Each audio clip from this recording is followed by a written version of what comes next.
বলুন তো নবী কোন মাসে পৃথিবীতে এসেছিলেন? এই কথা বলেন, আপনারা সবাই কথা বলেন, কোন মাসে নবীজি পৃথিবীতে এসেছিলেন? রবিউল আউয়াল মাসে। বলুন তো নবী যখন পৃথিবীতে এসেছিলেন তখন রাত না দিন?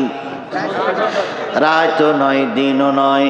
আল্লাহর নবী সাল্লাল্লাহু আলাইহি সাল্লাম যখন আমেনার পেটে, আমেনা বলেছেন আমি যখন নবীকে পেটে নিয়ে ঘুমাই থাকতাম মাঝে মাঝে স্বপ্ন দেখতাম, কে কে কে জানে এসে আমাকে বলে যাচ্ছে, ওগো আমেনা, তোমার পেটে যে সন্তানটা জন্ম নিয়েছে এই সন্তানটা হলো বিশ্বের শ্রেষ্ঠ নবী। আমেনা ঘুম থেকে জেগে চিন্তা করতেন কে আমাকে কি বলে গেল। পরের দিন আত্মীয় স্বজনের সঙ্গে বলতেন, আত্মীয় স্বজনেরা ঠান্ডা করতেন আর বলতেন কথাটা কম বলো, হয়তো হতেও পারে। পরের দিন আবার স্বপ্ন দেখলেন, বিবি হাওয়া এসে বলতেছে, বোন আমেনা চিন্তা করো না, তোমার পেটে যে সন্তানটা নিয়ে তুমি ঘুরতেছো এই সন্তানটা হবে সাইয়্যিদুল মুরসালিন, সমস্ত নবী রাসূলদের সরদার।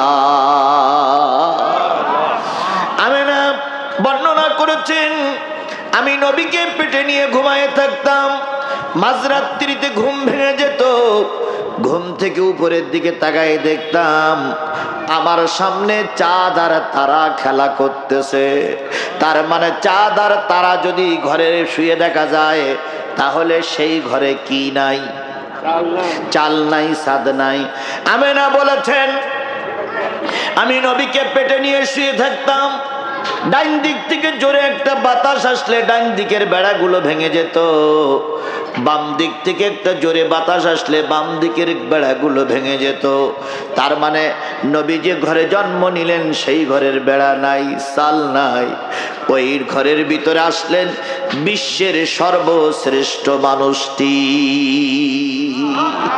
আমেনা বলেন আমি যখন নবীকে জন্ম দিয়ে দুনিয়ার মুখ দেখালাম আমার ঘরে আলো নাই, আলো জ্বালাবো লণ্ঠনে তেল নাই, ছোট্ট বালকটারে বাম পাশে নিয়ে কাপড় মুড়ি দিয়ে আমি শুয়ে আছি।